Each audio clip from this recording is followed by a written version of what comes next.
You know, I never thought I'd see the day that Asus would come out with their own capture card, but honestly, it makes sense. Today we do an unboxing and first look at Asus's new TUF gaming capture box, the new CU4K30.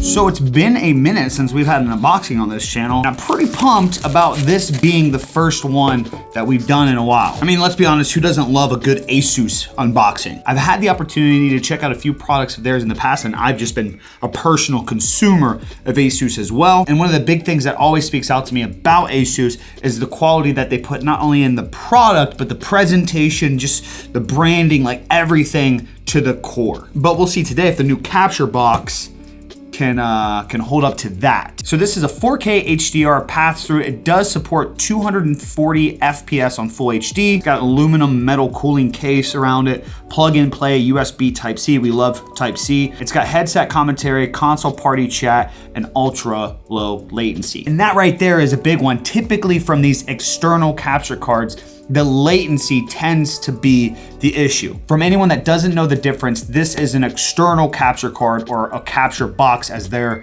marketing it. Typically, gamers and streamers use an internal capture card, so that way it's just plugged straight into the motherboard. In most common cases, you deal with zero latency in those types of setups. But obviously, as technology has advanced and companies like Asus keep creating more quality products, they can kind of change the game on that. So it's said to have ultra low latency, even though it is an external card. The one thing I'm noticing right off the rip is you do get that like quality outer box, and then inside you have this dual box setup where, wow, holy cow, that's a lot smaller than what I expected it to be. So assuming the top box, we have all the gear that's gonna come with it, cables, manual, support.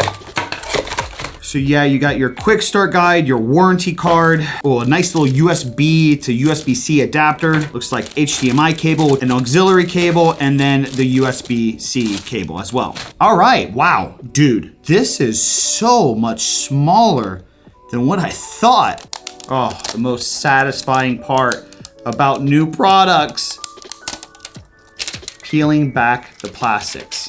Okay, so they weren't lying about the metal casing. This thing is very, very solid. It's honestly a lot more sleeker design than what I thought it was gonna be. From like the pictures and the images that I've seen, I thought it was gonna be like a much more bulkier box. So I was kind of nervous that it would be taking up a lot of desk space and real estate, like for setups, with me being like such a setup kind of guy. Like I was really concerned about how much room this would actually take up, but honestly, it's a convenient little guy. So since I'm just doing an unboxing today, I'm not gonna be able to do a full test through, and I did see that it has a front light as well on this. So I just wanted to kind of let you guys know, in case you get it, like what the lights are gonna indicate. So if the light is static green, that means it's on standby mode, USB 2.0. If it's on static blue, that means it's on standby mode, USB 3.2. If it's got a color cycling effect, that means it's working mode, party mode on. If it's got a rainbow effect, that means it's working mode, party mode off. Static red means upscaling or downscaling failure. Flashing red means USB device abnormal. Flashing yellow means HDMI input interrupted. So if you're getting static red,